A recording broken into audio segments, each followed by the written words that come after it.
we are back. AdventureBlur here. Thank you guys so much for watching my Chaos videos. I mean, with how great they've been doing, I wanted to do something really different with this week's video.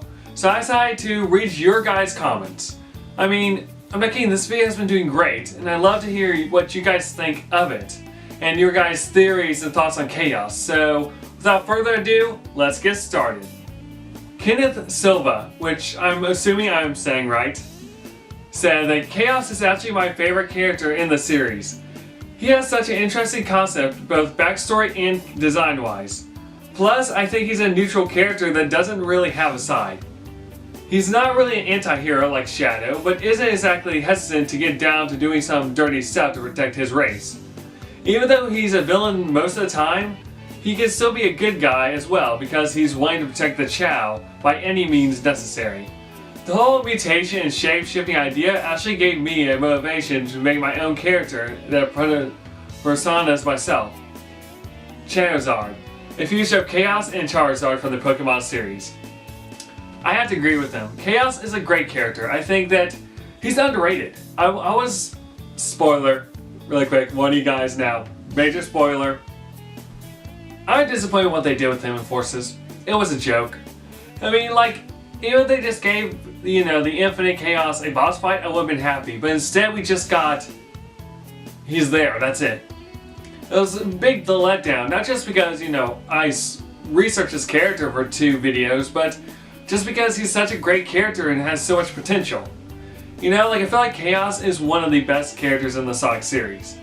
And I feel like what Kenneth said is the truth. I mean, he's a character that can play both sides. We don't have many of that in the Sonic series. Mostly we have either good or bad. I mean, we have Shadow, but that's about it. Even then, it's not much. So yeah, Kenneth, I agree. Brian Cooke said that it was actually confirmed that the Master Emerald actually contains heaven itself. That's where Chaos and, you know, Tikal went. I can see that actually, you know, because when I researched the video, I couldn't find much on this. I'll be honest, there was not much there. Because it was like, we know they disappeared, we didn't know where. I mean, with them going up, you would assume they go, you know, to heaven. But at the same time, you have Chaos appearing in battle, and that's what really got me. And like I said, why wasn't Tikal in battle? We don't know.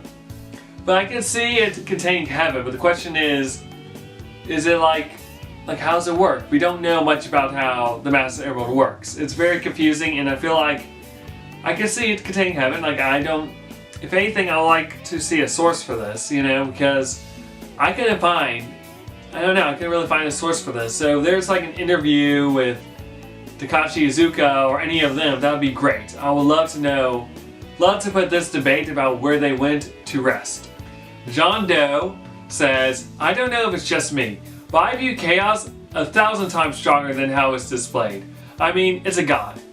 That's about how I am. When I play a game, especially the Sonic Adventure games, I get into it. I see them as threats, you know, like the villains like King Moo Moo, you know, Chaos. I see those characters as threats.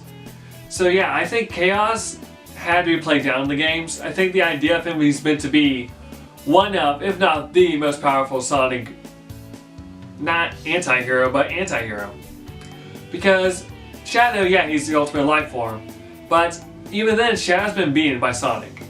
And Chaos is one of the few characters that he kind of was beaten by Sonic, but even then, Chaos Zero could still keep going. I mean, it's like he got beat, but he was still around at the end of Sonic Adventure. It's like, it wasn't like he was gone for good or completely defeated. He was still there, he could probably still fight, but with the Chow appearing, it kind of stopped him from fighting anymore. So, yeah, I see him a lot stronger. I think he's a very underestimated character. I think he's one of the biggest threats in the Sonic series, and I wish they did more with him in Forces. I've already said it, but I'm not kidding. If Forces did more with him, it would have been better. And I already love Forces, so, you know. Trey Shells said that Sonic Adventure 1 was amazing. Sonic Adventure 2, not so much. Agree, disagree, brah. Agree, disagree. But in all seriousness, Sonic Adventure 1 and 2 are very different. A lot more different than people realize. Adventure 1 was more RPG-ish with, the open world and much more like stuff you had to do outside of the, main game to get to those points. SA2 was more streamlined, but I like them both. I mean, if I had to choose between the two, I would say, which one's technically the better game? Probably Adventure 1. But which one's my favorite is Adventure 2. I feel like Adventure 2 is different. It's very different, but it took a lot of aspects from Adventure 1, like Sonic's gameplay, Knuckles stages, and it kind of made its own thing and made it work better.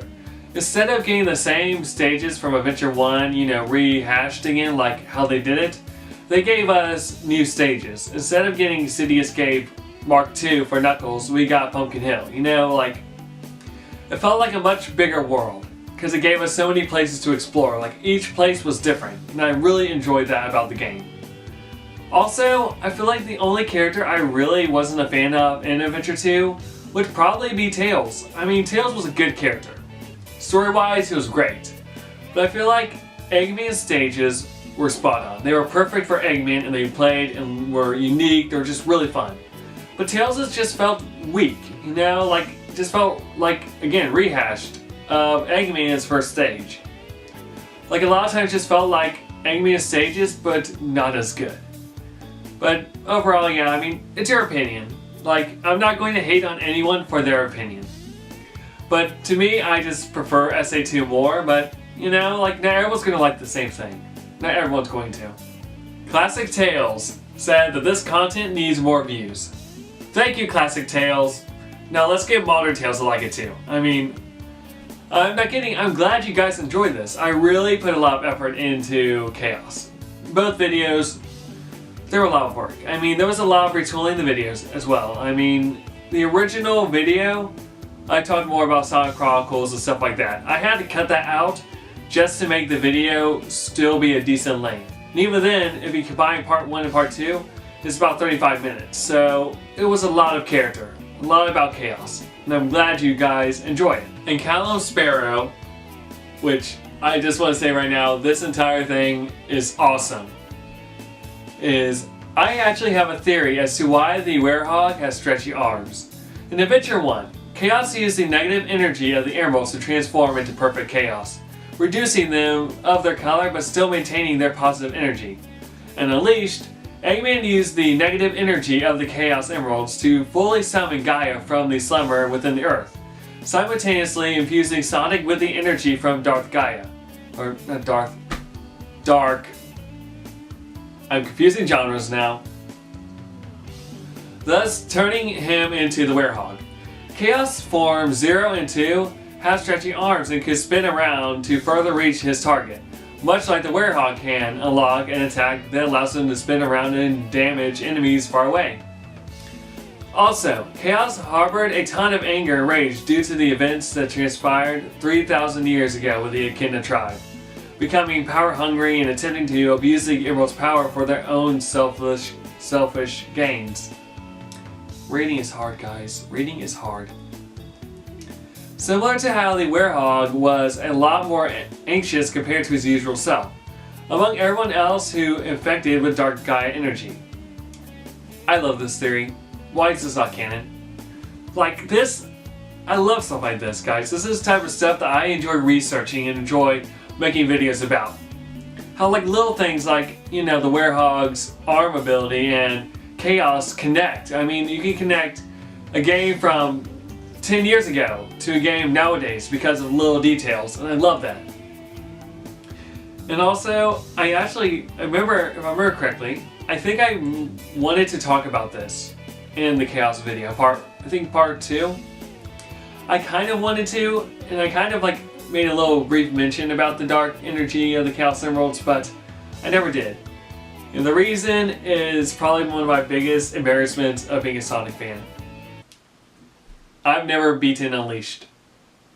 I'm a huge Sonic fan, love the adventure games, love pretty much almost all the games. Heck, I like 06 to a degree, but I've never beaten Unleashed.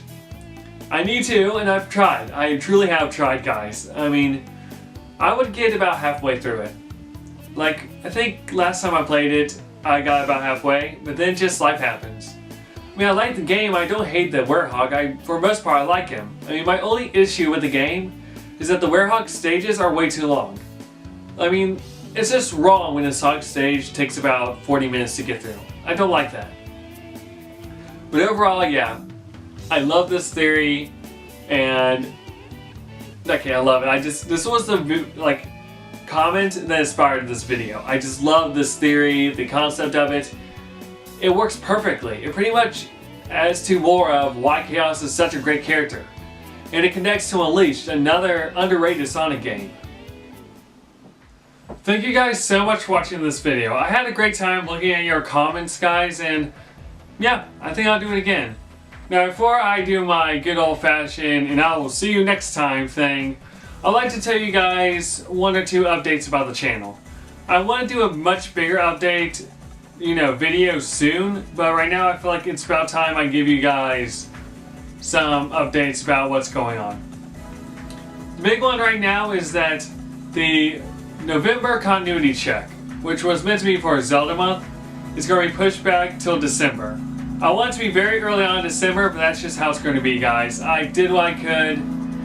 It's just not going to get done on time. There's no way I could get it done. There's just no way I could get it done when I needed to get it done. And 2, which is a really big one for the channel, I'm still going to be uploading. Do not worry, I will still be uploading a lot. But I'm taking some of December and January off of main videos. I plan on uploading every week or so, I'm not sure. But I think continuity check at least, there will not be a main one that's meant to be exclusively for December, and there's not going to be one for January. My reason, guys, is that my channel is finally growing. AdventureBlur is finally growing. And right now, I just feel like I'm very much rushing my content out, trying to rush to get it done every week, every month. I don't want that. I want to give you guys quality and quantity. So I feel like the best way to do it is to give myself kind of a month off. Not off for good. I still want to upload videos, and I'm still uploading videos. I got some videos planned that are going to be great. But there's some that I want to work on that will need some time. I also want to try some new stuff. I want to try some new editing software. I'm going to try to give myself a better camera so then, intros and outros will be better. It's just, right now I don't have time to experiment because I'm always rushing to get a video done. So anyways, guys, thank you so much for watching. And this is AdventureBlur, and like I said earlier, I will see you next time.